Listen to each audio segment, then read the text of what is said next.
Okay, so today I'm going to be talking about the black box.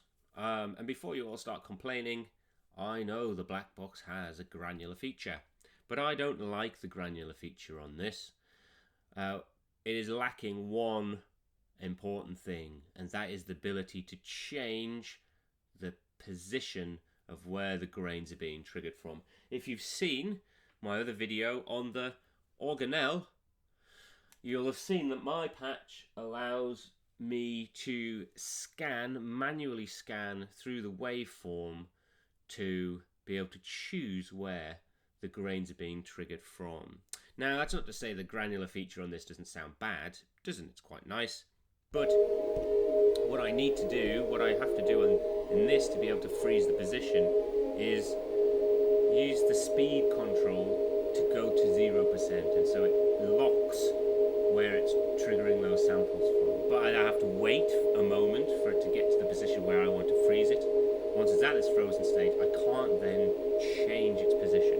And it's got some nice features, you know, it sounds quite cool.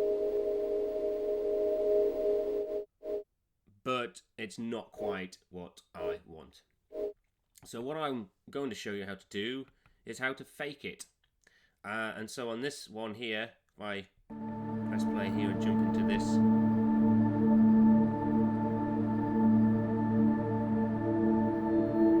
sample here,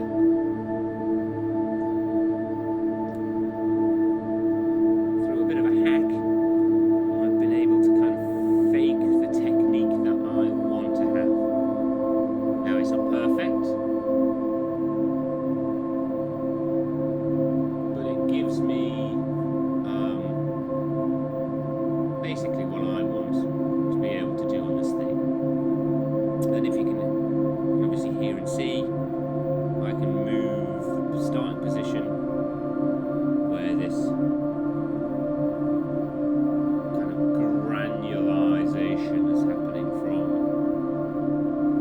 I can change manually scanning through the waveform there to let it trigger those kind of grains.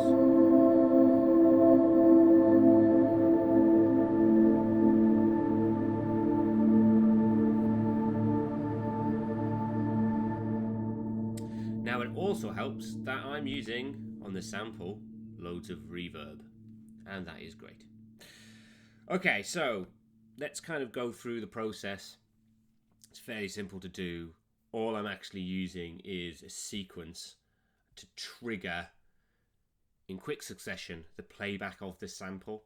Now, what I like about the black box is it's got polyphony, so I can play that sample back and change the polyphony, and so that allows this overlapping nature of sound on top of each other, which is really nice, of the same pitch, so I can get this overlap, and that's what I'm basically doing here. Okay, so let's use this kind of sample here, another kind of paddy sound. It does obviously work better with that kind of that type of sound. Okay, so what we want to be in is we obviously want to be in sample, and we're going to trigger the sample over and over again. So we're going to create a new sequence for this. Now, this is where I always get muddled up because the sequencer is a bit crazy. Okay, so I'll go into sequencer, go into here. Yes, I'm in the right sequence. I think this box refers to sequence and this one refers to the sample. So I think if I go into keys and scroll down, if what I want to do is just create a massive row all on the same note, C4, which is the root note of this sample playback. Let's check that out. Okay, cool. So what this relies on is that overlap using polyphony, which is really cool on this thing. So if I go back to info and then go along and go to config, polymode, I can change that. So I'll press play and let's increase this. Oh, there we go. Kind of jerks a bit there. Let's compare that. Monophonic.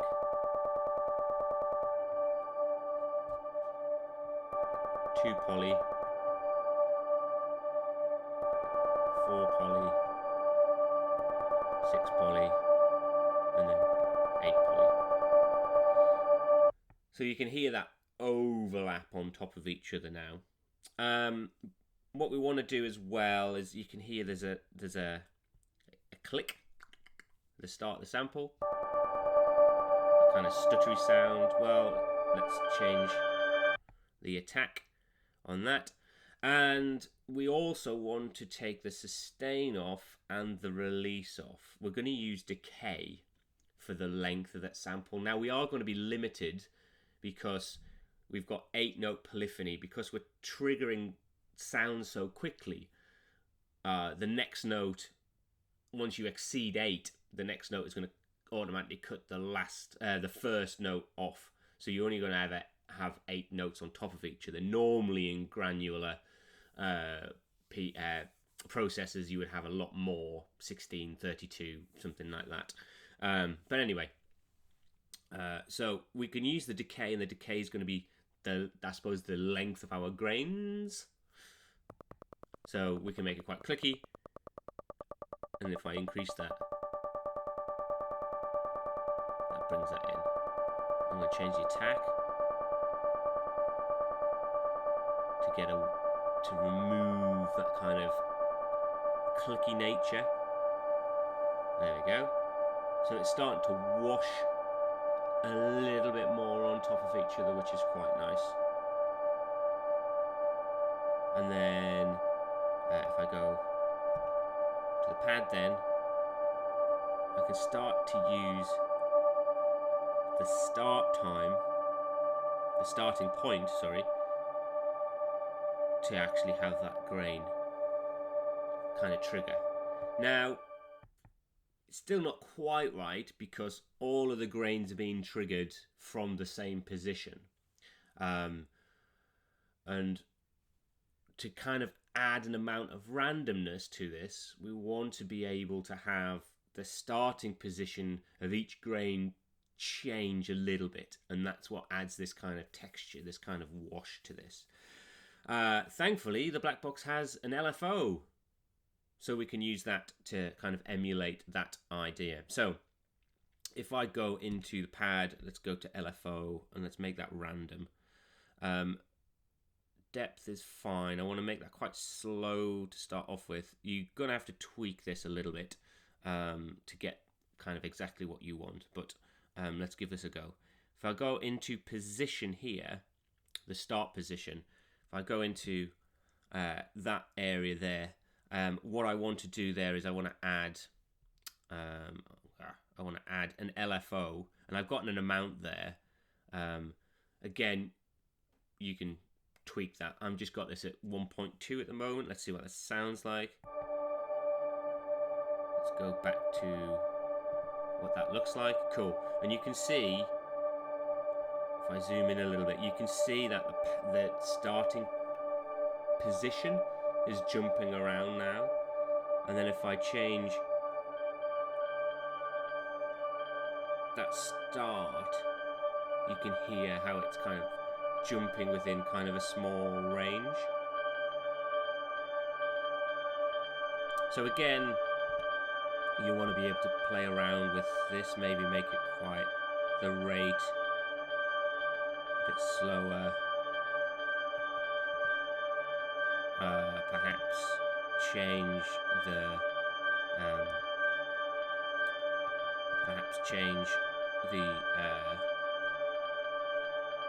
rate, the amount, on this LFO, so it's a little bit less. That's cool. What does that look like? Yeah, so it's not jumping around so much now, which is quite nice. And then you can kind of keep it frozen there, which is quite nice. And at the moment I've got no reverb on. Whack some reverb out there.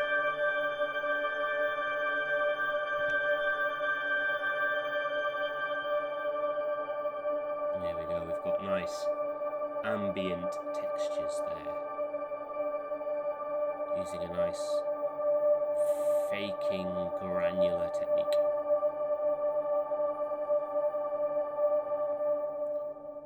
Cool. I really like the Blackbox. I like its compact nature. It does things that my other samplers don't. I've got a 4.4 Mark II, which I really like, but what I like about this is it just gives me this kind of multi-tracking kind of ability, and to have MIDI control over audio levels and stuff like that is quite cool. So yeah, very nice piece of kit.